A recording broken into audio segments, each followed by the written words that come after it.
Bismillahirrahmanirrahim. Assalamualaikum warahmatullahi wabarakatuh. Alhamdulillahi rabbil alamin wa bihi nasta'inu ala umuri dunya waddin. Allahumma salli wa sallim ala nabina Muhammad wa ala alihi wa ashabihi ajmain. Amma ba'du. Bapak Ibu sekalian, mari kita lanjutkan kajian kita berkenaan dengan ampunan.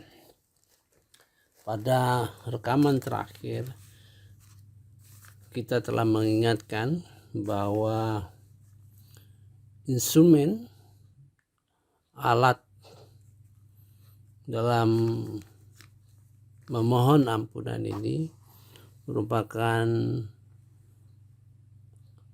instrumen yang penting dalam mencapai apa yang kita harapkan, yang akhirnya adalah dalam mengharapkan kehidupan di surga nanti, yang berkenaan dengan surah Al-Qariyah.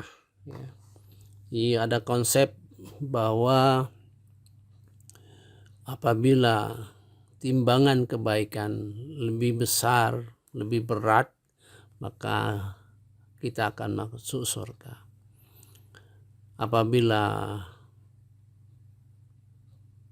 timbangan kebaikan itu lebih ringan, maka kita akan masuk neraka. Itu prinsip yang harus kita pegang.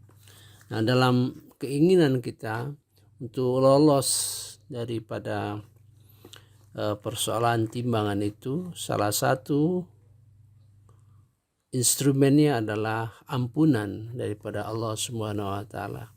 Dan kita sudah memberikan gambaran bagaimana sifat Allah yang memberikan peluang, ya, dengan memasang 3 sifat di dalam Al-Husna, yaitu Ghafir, Ghafur, dan Ghafar. Ya.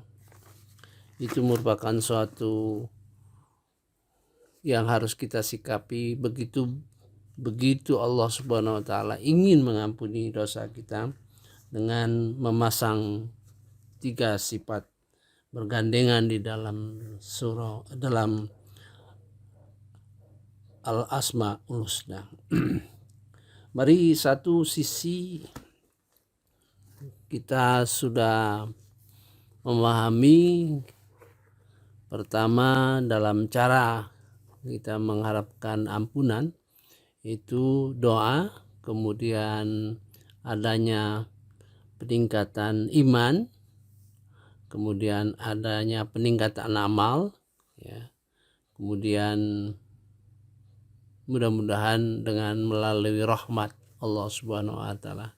Itu satu sisi.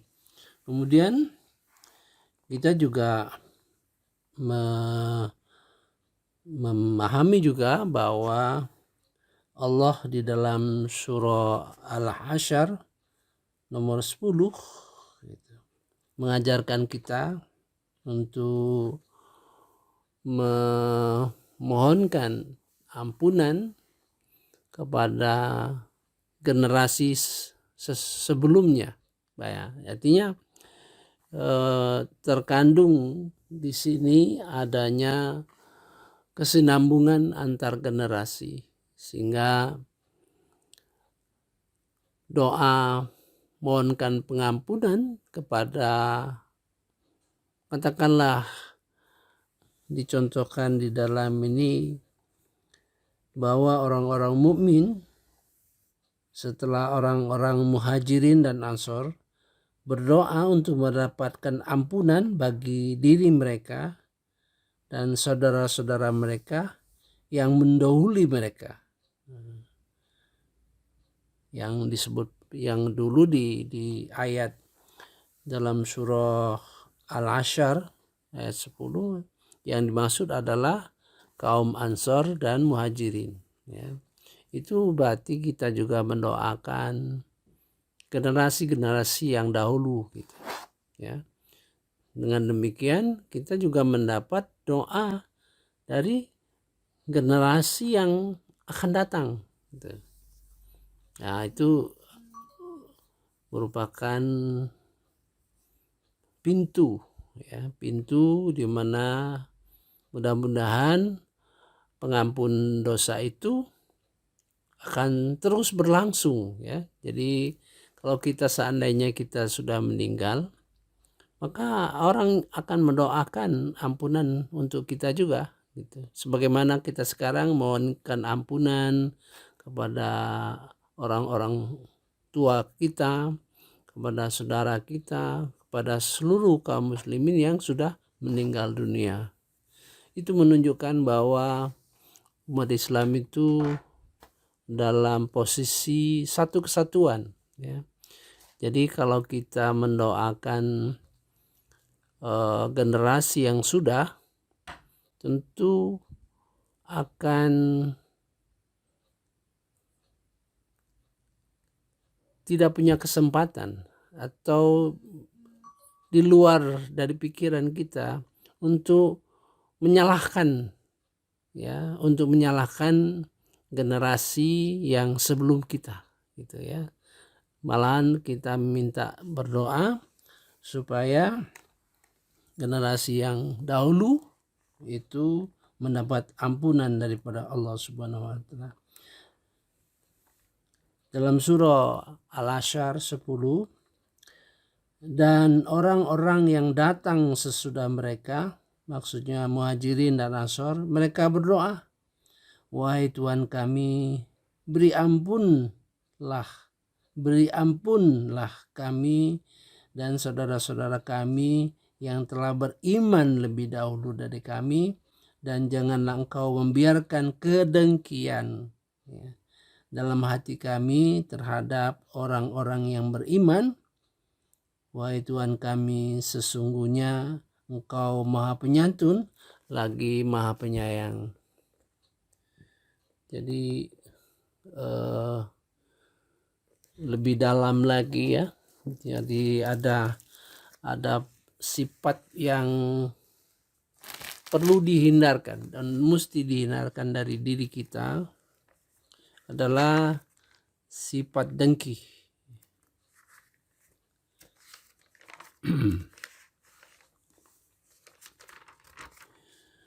A'udzubillahi minasyaitonirrajim. Bismillahirrahmanirrahim.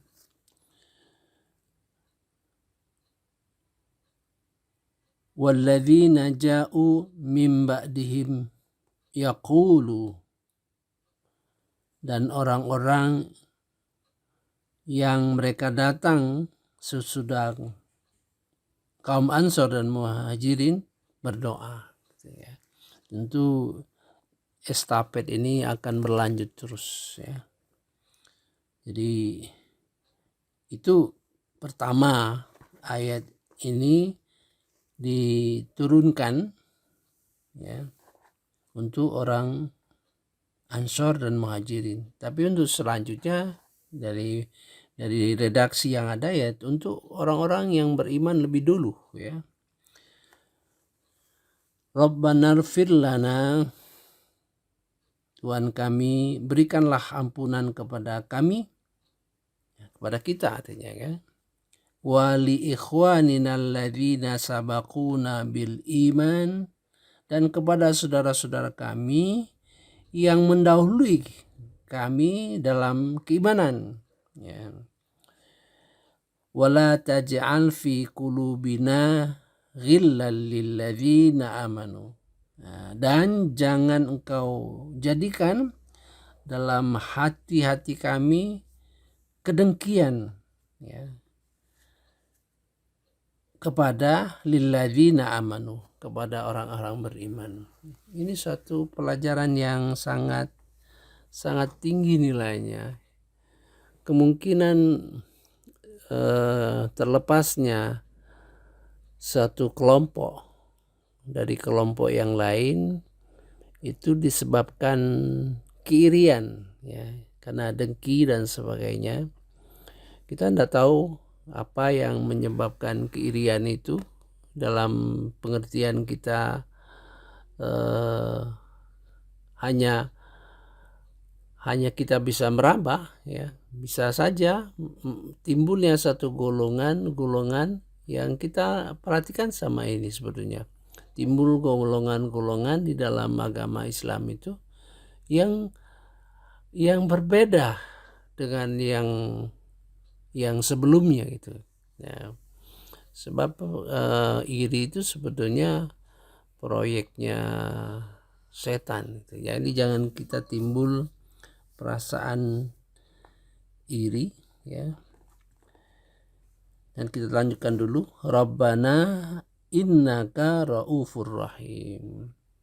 Tuhan kami, sesungguhnya Engkau Maha penyantun dan Maha kasih sayang. Ya.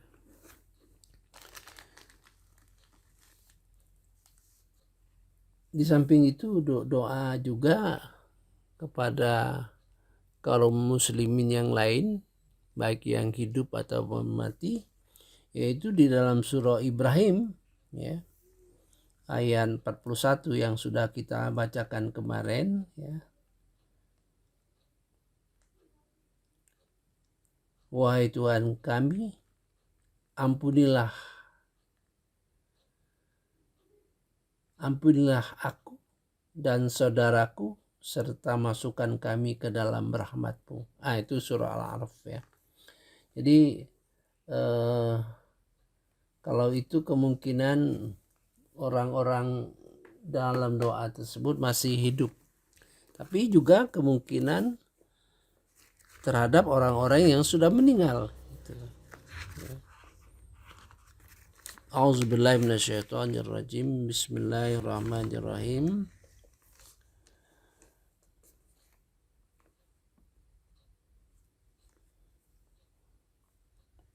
Wahai Tuhan kami, ampunilah aku dan kedua ibu bapakku dan semua orang beriman pada hari perhitungan, di hari kiamat, ya.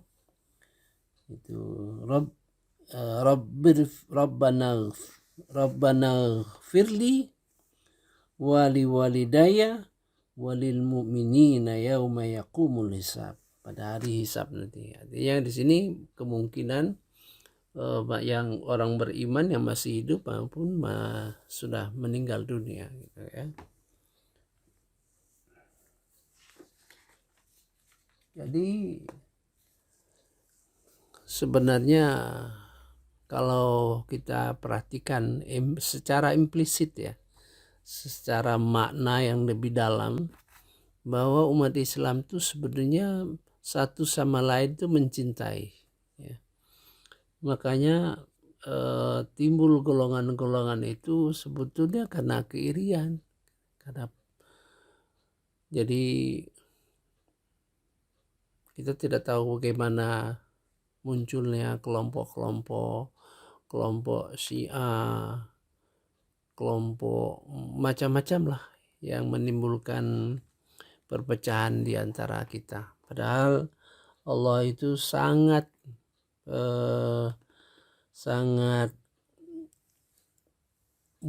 wanti memberikan peringatan. Mari kita lihat di dalam surah Ar-Rum ayat 31, ya, ayat 32, yaitu orang-orang yang memecah belah agama mereka dan mereka menjadi beberapa golongan, dan setiap golongan merasa bangga dengan apa yang ada pada golongan mereka, ya. Jadi besar sekali, jangan sampai kita menjadi kelompok yang menimbulkan golongan-golongan, dan golongan-golongan itu ada rasa kebanggaan di dalam hati mereka. Itu ayat 32 surah Ar-Rum. Minalladzina farraqu dinahum wa kanu syi'a. Yaitu dari orang-orang yang memecah agama mereka, dan mereka menjadi beberapa golongan. Dan tiap golongan, kullu hizbim bima ladaihim farihun. Dan tiap golongan itu merasa bangga, merasa benar yang ada di sisi mereka. Jadi coba bapak-bapak, ibu-ibu renungkan sekarang ya. Saya bersikap bahwa kalau ada orang yang menanyakan bagaimana Pak Melani pendapatnya masalah golongan-golongan, saya hanya menjawab, saya hanya kenal dengan golongan-golongan menurut Al-Quran ya. Sepanjang tidak ada di dalam Al-Quran ya tidak saya pikirkan gitu. Jadi golongan yang ada di dalam Quran itu pertama golongan yang beriman ya. Kemudian golongan orang kafir, golongan orang munafik, golongan orang zolim ya, golongan orang muzabzab ya. Ini jarang didengar tapi ada di dalam Quran. Golongan muzabzab itu orang yang setengah-setengah ya, orang yang setengah iman setengah kafir. Dikatakan beriman tapi dia kafir, dikatakan kafir dia beriman. Itu golongan ini yang berbahaya, saya kira berbahaya untuk diri mereka sendiri ya.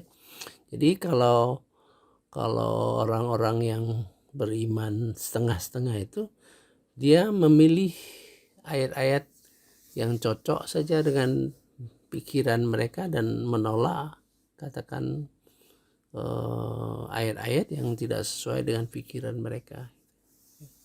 Kemudian orang harfin ya, orang harfin yaitu kelompok orang yang mencari keuntungan ya. Jadi mencari kesempatan, kelompok orang yang punya vested interest terhadap agamanya misalnya ya.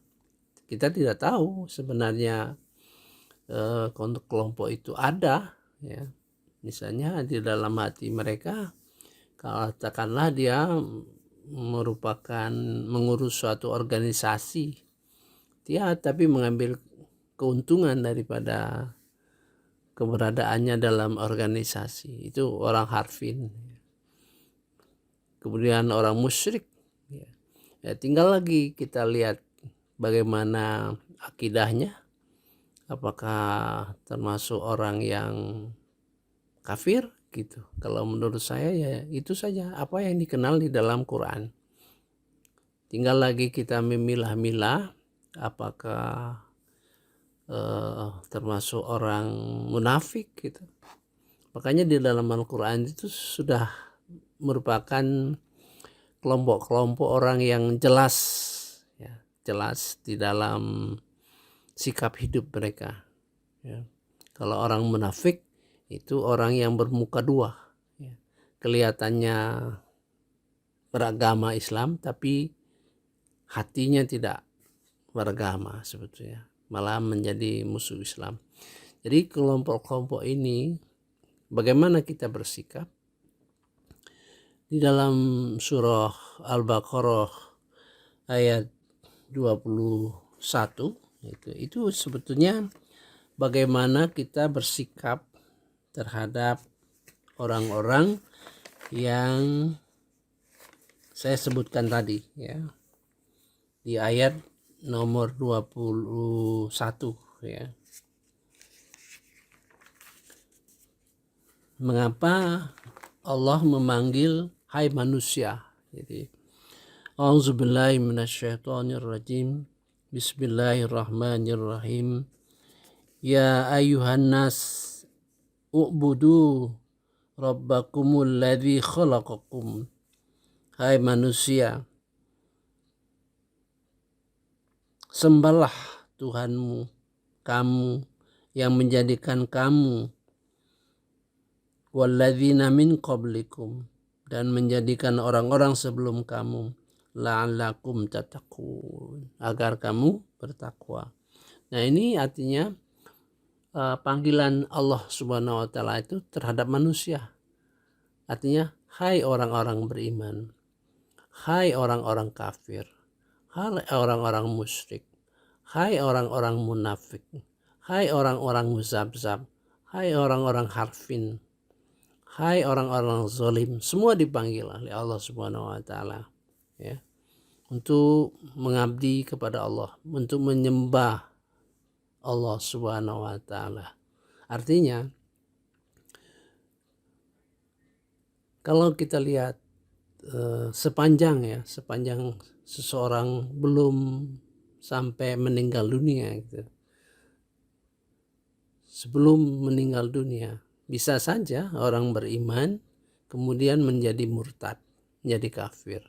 Bisa saja orang kafir dia beriman, ya, sebelum dia meninggal dunia. Maka itu kita bersikap terhadap siapapun, apakah orang munafik, apakah orang muzabzab, apakah orang zolim, apakah orang macam-macam itu, kita bersikap supaya kita juga waspada, walaupun kita termasuk yang beriman, bisa saja tergelincir, karena bagaimanapun juga setan akan berusaha menggelincirkan kita supaya masuk neraka semuanya gitu ya. Nah, di samping itu kita punya misi, ya, mengajak gitu. Jadi kalau kita punya kenalan yang kira-kira bukan seagama dengan kita, maka kita harus mencontohkan yang baik-baik, walaupun mungkin tidak mampu untuk menjelaskan keagamaan kita, ya, tapi paling tidak memberikan contoh yang baik sehingga dia merasa nyaman, dia merasa aman berkawan dengan kita karena kita orang Islam yang baik gitu. Saya kira gitu. Nah, ini jadi sepanjang umur masih ada, sepanjang itu pula kita berbuat yang baik terhadap orang-orang yang bukan seagama dengan kita, sepanjang dia tidak melakukan langkah-langkah yang memusuhi agama kita. Misalnya orang munafik, kita tahu dia orang munafik, tapi sepanjang mereka berbuat tidak memusuhi, ya kita tetap memanggil mereka, mengajak mereka supaya tetap berbakti kepada Allah Subhanahu wa taala. Itu kelompok-kelompok yang kita kenal. Jadi kita tidak ada kelompok-kelompok yang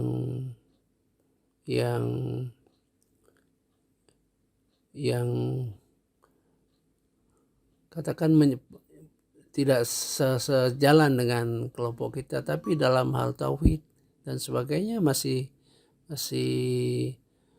bagus misalnya kita. Dan sangat berbahaya sekali kita dalam golongan-golongan. Kalau kita perhatikan ayat Quran, itu bergolong-golongan itu sangat berbahaya. Jadi bisa kita karena loyalitas terhadap organisasi atau loyalitas terhadap kelompok, maka kita punya kebanggaan terhadap organisasi atau kelompok kita, sehingga memecah agama tanpa disadari. Saya kira mari kita lanjutkan sedikit lagi. Jadi kita sudah punya satu pengertian baru bahwa kita juga harus mendoakan umat Islam yang lain, ya, baik yang meninggal, yang sudah meninggal, ataupun masih hidup, ya. Kemudian menghindari kedengkian. Kalau kedengkian itu bisa saja, misalnya satu kelompok merasa unggul dari yang lain sehingga menimbulkan kedengkian kelompok lain. Nah, ini yang harus dihindari, ya. Sebagai peringatan Allah Subhanahu wa taala kepada kita untuk menghindari kedengkian seperti itu dengan mengajarkan, ya, dengan mengajarkan Rabbana firlana, ya Tuhan kami, ampunilah diri kami, wali ikhwanina alladzina sabaquna bil iman, ya. Dan juga kepada saudara-saudara kami yang beriman lebih dahulu, gitu. Itu supaya nyambung satu generasi dengan generasi. Umat Islam itu adalah satu kesatuan sebenarnya. Umat Islam itu satu kesatuan. Jadi kalau Allah sudah menentukan umat Islam itu satu kesatuan, maka kita tidak boleh bertindak atau berpikir untuk memisahkan diri, atau menyebabkan suatu golongan yang bangga dengan golongannya. Walaupun mungkin dalam organisasi dalam mencapai suatu tujuan itu bisa dilakukan, tapi pada hakikatnya supaya golongan-golongan itu jangan merasa bangga, merasa iri, gitu, dalam perjuangannya itu. Ini sesuatu yang berat itu, yang tidak mudah dipraktekkan, ya. Di dalam melaksanakannya itu sulit dibandingkan dengan bicara saja, ya. Saya kira cukup dulu, ya. Mudah-mudahan sisi pengampunan, mengharapkan ampunan kepada kita, kepada diri kita, kepada saudara-saudara sesama muslim, ya, baik yang hidup atau mati, yang sudah mendahului kita harus laksanakan dengan harapan nanti kita juga akan didoakan orang, ya. Jadi tentunya kalau kita mendoakan orang berarti membuka saluran, ya, membuka saluran doa kita kepada orang. Dengan demikian mudah-mudahan terbuka juga saluran dari generasi yang sesudah kita akan sampai ke kita. Itu kan, kalau kita tidak pernah di dalam pikiran kita mendoakan orang lain, mendoakan generasi yang sudah dulu, ya, maka kecil kemungkinan terbuka juga channelnya, gitu, ya, salurannya, frekuensinya untuk kita didoakan. Mudah-mudahan kalau kita mendoakan mereka saat ini, nanti pada satu saat kita sudah meninggal, mudah-mudahan terbuka juga, ya, saluran doa yang untuk ampunan bagi kita, ya. Subhanakallahumma wa bihamdika asyhadu an la ilaha illa anta astaghfiruka wa atubu ilaik. Wassalamualaikum warahmatullahi wabarakatuh. Wallahu a'lam.